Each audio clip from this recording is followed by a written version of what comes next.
Enw fi yw Ann Evans, fi yw rheolwr Porth Gofal. Y syniad tu ôl Porth Gofal yw cael sgiliau cymysg i edrych i helpu pobl.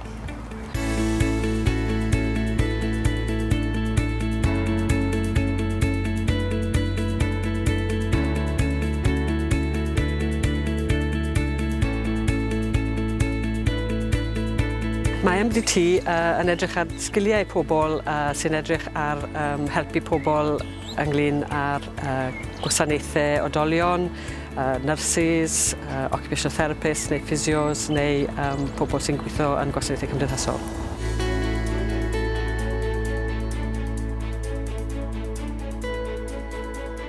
Mae'r gwasanaethau gwahanol rwy'n i derbyn yn neilltuol. Maen nhw'n arbennig ac yn helpu mawr i fi gael aros gartre yn nghartref yn hunan. Dwi'n nyrs cymunedol sy'n gweithio fel rhan o dîm sy'n cynnwys gweithiwr cymdeithasol ac occupational therapist.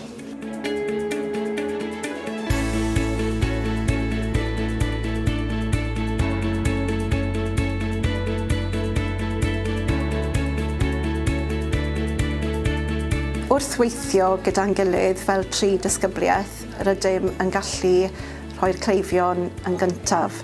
Fi yw rheolwr y tîm Porth Gofal. Yr effaith sydd Porth Gofal yn cael ar y person yw wneud siŵr bod y person yn cael asesiad holistig gyda proffesiynol iawn. Yn dod â gwasanaethau 'da'i gilydd yn arbed amser ac yn mwy effeithiol.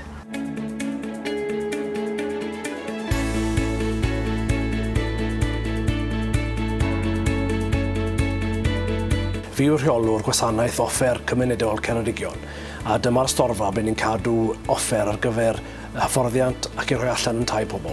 Yn y diwrnod tebygol, ambell waith mae crisis, ambell waith mae'n fisi iawn ond dyw e byth yn dywel. Un gair i disgrifio'r prosiect yma yn effeithiol.